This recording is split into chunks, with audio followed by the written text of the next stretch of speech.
नमस्कार, मेरा नाम है सतीश और आप देख रहे हैं चौथा स्तंभ। राजू पाल जो कि बसपा के पूर्व विधायक थे, जिनकी हत्या 2005 में कर दी गई थी, उनके हत्याकांड के मुख्य गवाह उमेश पाल को प्रयागराज में जो बदमाश हैं अपराधियों ने दिन दहाड़े बम और गोली से मारकर उनकी हत्या कर दी। उसमें उनके जो सरकारी गनर थे, 2 पुलिसकर्मी, उसमें से एक की मौत हो गई है और दूसरे जो है वह अपने ज़िंदगी मौत से लड़ रहे हैं। उसी को देखते हुए पूरे प्रदेश में यूपी पुलिस द्वारा रेड अलर्ट जारी किया गया है और जो प्रयागराज से लगे हुए ज़िले हैं वहां पर लगातार पुलिस के द्वारा सघन अभियान, तलाशी अभियान चलाया जा रहा है। खासकर जो पूर्वांचल के ज़िले हैं, चाहे गोरखपुर हो, महाराजगंज हो, कुशीनगर हो, उन ज़िलों में भी पुलिस लगातार जो प्राइवेट गाड़ियां हैं या सरकारी गाड़ियां हैं, जो भी चाहे मालवाहक वाहन हैं, उनको लगातार चेक कर रही है। आज जो महाराजगंज जनपद है उसका नौतनवा थाना क्षेत्र है, वहाँ पर पुलिस के द्वारा जो गाड़ियां हैं उनको रोक कर चेकिंग अभियान चलाया जा रहा है। आपको बता दें कि उत्तर प्रदेश की 570 किलोमीटर सीमा नेपाल से सटी है। देश विरोधी गतिविधियों पर अंकुश लगाने और तस्करी रोकने के लिए एसएसबी व केंद्रीय एजेंसी के अलावा स्थानीय पुलिस भी उन शूटरों की तलाश कर रही है। साथ ही एडीजी जोन गोरखपुर अखिल कुमार को नेपाल सीमा की सुरक्षा व्यवस्था का नोडल अधिकारी बनाया गया। अखिल कुमार ने बताया कि मुख्यालय के निर्देश पर नेपाल व बिहार सीमा के साथ ही जोन के सभी जिलों की पुलिस सघन जांच कर रही है। चिन्हित शूटर व घटना में शामिल अन्य लोगों के फोटो के साथ ही सीसीटीवी कैमरे का फुटेज भी थानेदारों को भेजा गया है। पूर्वांचल से अधिकतर जो बदमाश हैं वह नेपाल बॉर्डर क्रॉस कर जाते हैं, फिर उनको तलाशने में जो पुलिस है उसको काफ़ी मशक्क़त का सामना करना पड़ता है। इसी वजह से छपवा टोल प्लाजे पर लगातार पुलिस के द्वारा यहाँ पर चेकिंग किया जा रहा है और गाड़ियों में अंदर जा के, चाहे प्राइवेट बस हो, वहाँ पर भी लगातार लोगों से पूछताछ की जा रही है, क्योंकि उस हत्याकांड के कई संदिग्ध अभी फरार हैं और मौके पर उनकी पकड़ नहीं हुई है। इस वजह से पुलिस यह तलाशी अभियान चला रही है। आइए जानते हैं कैसे हुई थी बसपा विधायक राजू पाल की हत्या। वहीं गवाह उमेश पाल को प्रयागराज में किसने गोलियों से किया छलनी। 25 जनवरी 2005 को दोपहर करीब 3 बजे इलाहाबाद शहर पश्चिम के बसपा विधायक राजू पाल SRN हॉस्पिटल से क्वालिस और स्कॉर्पियो के काफिले के साथ निकले। राजू पाल काफिले की क्वालिस गाड़ी खुद चला रहे थे। राजू के दोस्त की पत्नी रुखसाना जो रास्ते में मिल गई थी, वह बगल की सीट पर बैठी। 2 गाड़ियों का काफिला सुलेमान सराय के GT रोड पर पहुंचा ही था कि बगल से तेज रफ्तार स्कॉर्पियो राजू पाल की गाड़ी को ओवरटेक करते हुए आगे आ गई। राजू कुछ समझ पाते इसके पहले ही एक गोली सामने का शीशा चीरते हुए इनके सीने में जा घुसी। धड़धड़ाते हुए स्कॉर्पियो से 5 हमलावर उतरे।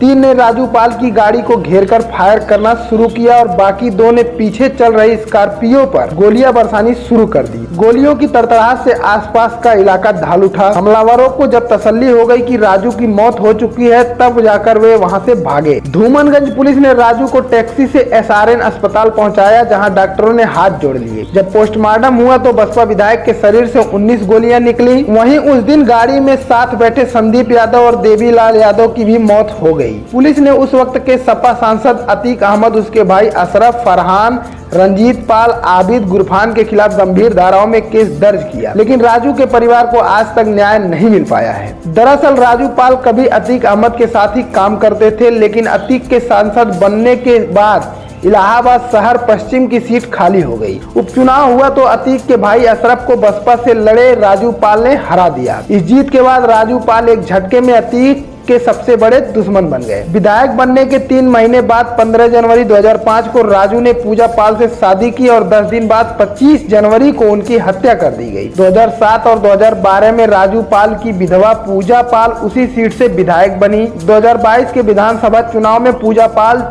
चायल सीट से जीतकर समाजवादी पार्टी की विधायक हैं। गवाह उमेश पाल को प्रयागराज में किसने गोलियों से किया छलनी। धूमनगंज थाना क्षेत्र के जयंतीपुर में रहने वाले उमेश पाल 3 भाइयों में दूसरे नंबर के थे। बड़े भाई का नाम पप्पू पाल और छोटे भाई का नाम रमेश पाल है। परिवार में बूढ़ी माँ, पत्नी, 2 बेटे एवं 2 बेटियां हैं। चायल विधायक पूजा पाल के चचेरे भाई उमेश पाल को बसपा विधायक राजू पाल की हत्या से पहले तक मोहल्ले वाले भी ठीक से नहीं जानते थे। उमेश पाल बचपन में प्रीतम नगर में रहने वाले टैंकर चालक सरदार के साथ क्लीनर का काम करते थे। राजू पाल हत्याकांड का मुख्य गवाह बनने के बाद 2006 में धूमनगंज के झलवा इलाके से उमेश पाल का अपहरण कर लिया गया। किडनैपिंग से छूटने के बाद उन्होंने अतीक अहमद और उसके गैंग पर नामजद FIR दर्ज करा दिया। अपहरण के मामले को भुनाते हुए उमेश पाल ने अपना रसूख बढ़ाना शुरू किया और जमीन के कारोबार का बड़ा साम्राज्य स्थापित कर लिया। नवाबगंज से जिला पंचायत सदस्य का चुनाव जीतकर उमेश ने अपने राजनीतिक जीवन की शुरुआत की। उन्होंने साल 2017 से 21 तक खूब प्रचार भी किया था, लेकिन 2022 में विधानसभा चुनाव से ठीक पहले डिप्टी CM केशव प्रसाद मौर्य के सिराथू विधानसभा में रैली के दौरान उमेश पाल बीजेपी में शामिल हो गए थे। अपहरण के बाद राजू ने पूर्व सांसद बाहुबली अतीक अहमद, उसके भाई पूर्व विधायक मोहम्मद अशरफ और अन्य पर चकिया स्थित अपनी कोठी पर ले जाकर पीटने और गवाही न देने का दबाव बनाने का आरोप लगाया था। इसी प्रकरण में 24 फरवरी 2023 को Umesh Pal MP MLA court में गवाही देकर वापस अपने घर लौट रहे थे। इसी दौरान घर के सामने ही उन्हें गोली मार दी गई।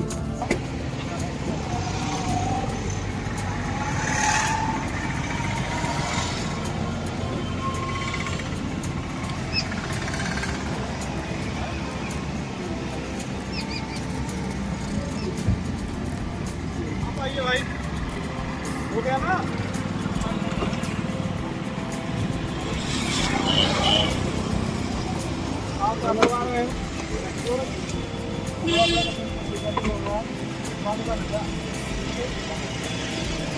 कहाँ जाना है आपको? रहने वाले हैं मोबाइल कुछ लो यार।